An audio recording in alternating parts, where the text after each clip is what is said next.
Assalamualaikum warahmatullahi wabarakatuh. Kita bertemu sekali lagi di dalam channel Cinta Risa, Sembang Santai Geologi. Bersama saya, Dr. Hamzah Muhammad, mantan Profesor Geologi.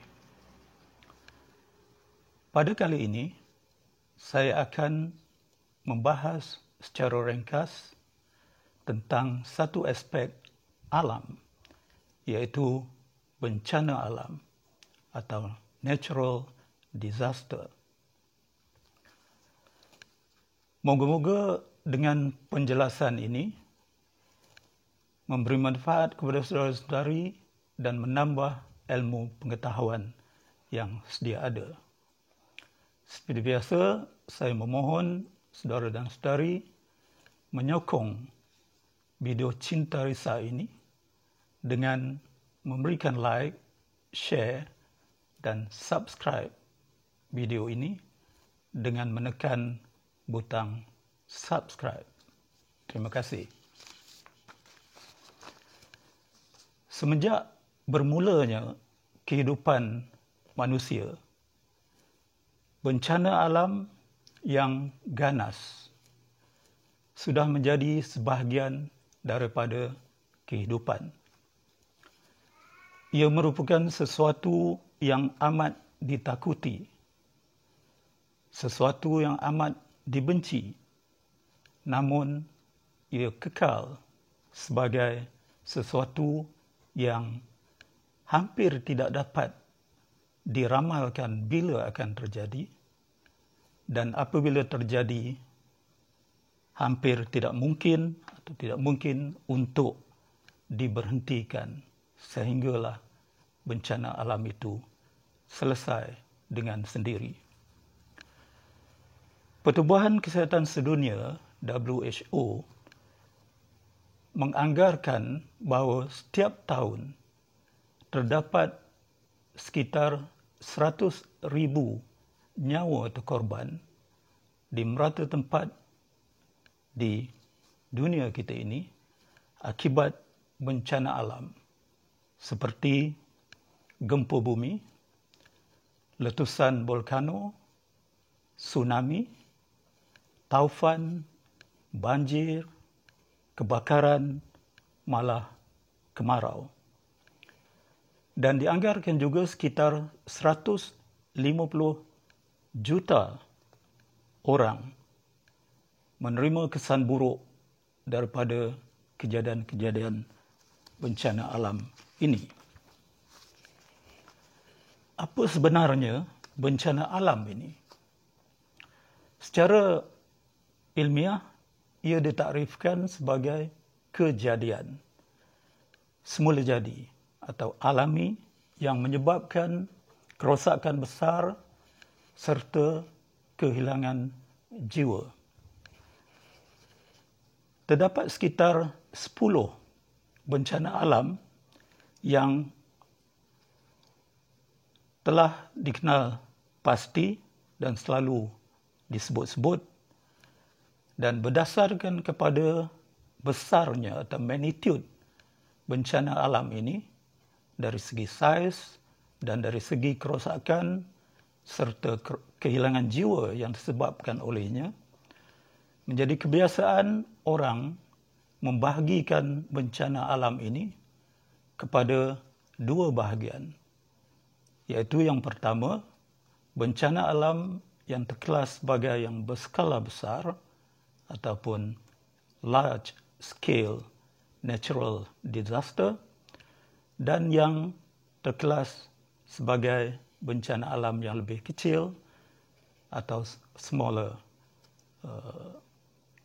bencana yang lebih kecil. Saya menarik perhatian saudara dan saudari kepada carta yang saya sediakan ini untuk lebih menjelaskan lagi tentang pembahagian ini. Jadi, bencana alam atau natural disaster kita bahagikan kepada dua, iaitu yang berskala besar atau large scale dan yang berskala lebih kecil atau smaller scale disaster. Untuk yang berskala besar, terdapat 5 bencana alam di dalamnya, iaitu yang pertama gempa bumi atau earthquake, yang kedua letusan volcano atau volcanic eruption, tsunami, taufan atau hurricane, dan banjir atau flood. Di dalam yang berskala kecil dikenali kemarau, drought, kebakaran atau wildfire, dan runtuhan tanah ataupun landslide. Perlu saya tegaskan di sini, bencana yang diakibatkan oleh kegiatan dan interaksi perbuatan manusia tidaklah terkelas sebagai bencana alam. Sebagai contoh, suatu cerun yang stabil pada suatu gunung yang tidak ada gangguan kegiatan manusia di atasnya, yang runtuh dan tanahnya menimbus ratusan rumah dan menghilangkan ribuan jiwa, tidaklah dianggap sebagai satu bencana alam.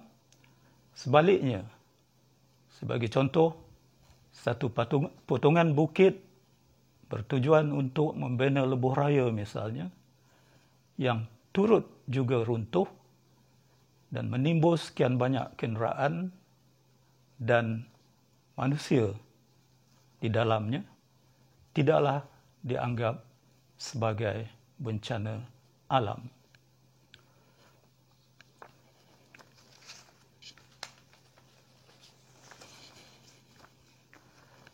Julat kemusnahan bencana alam adalah luas, bergerak daripada yang melibatkan kemalangan ratusan jiwa hingga kepada jutaan nyawa.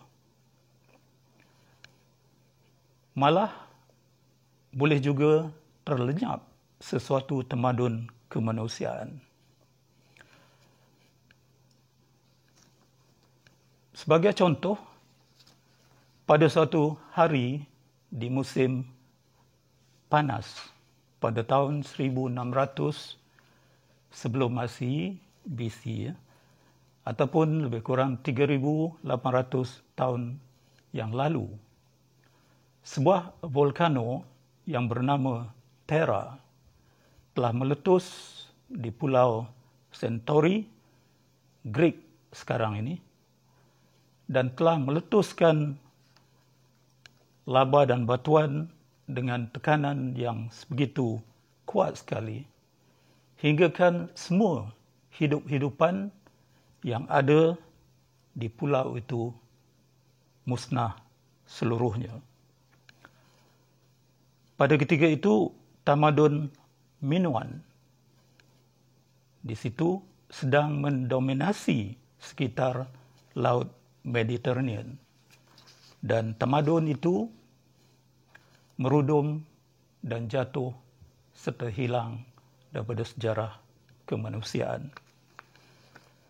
Setakat ini, jumlah jiwa yang hilang yang tertinggi yang pernah direkodkan di sepanjang sejarah kehidupan manusia, mankind, ialah 4 juta orang, iaitu akibat daripada satu banjir di negeri China yang berlaku dalam tahun 1931. Jumlah 4 juta ini tidak termasuk kehilangan nyawa akibat daripada kebuluran dan juga wabak yang mengikuti kejadian tersebut.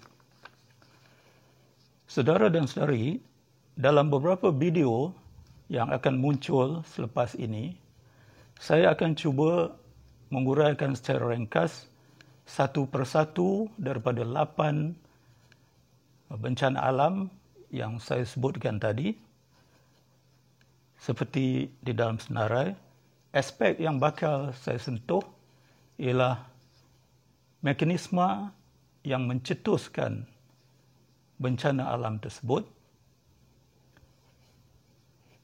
Apakah rekod terawal dalam tamadun manusia bagi bencana tersebut? Dan akhirnya beberapa contoh besar daripada kajian tersebut dari segi magnitude, kerosakan dan kehilangan jiwa.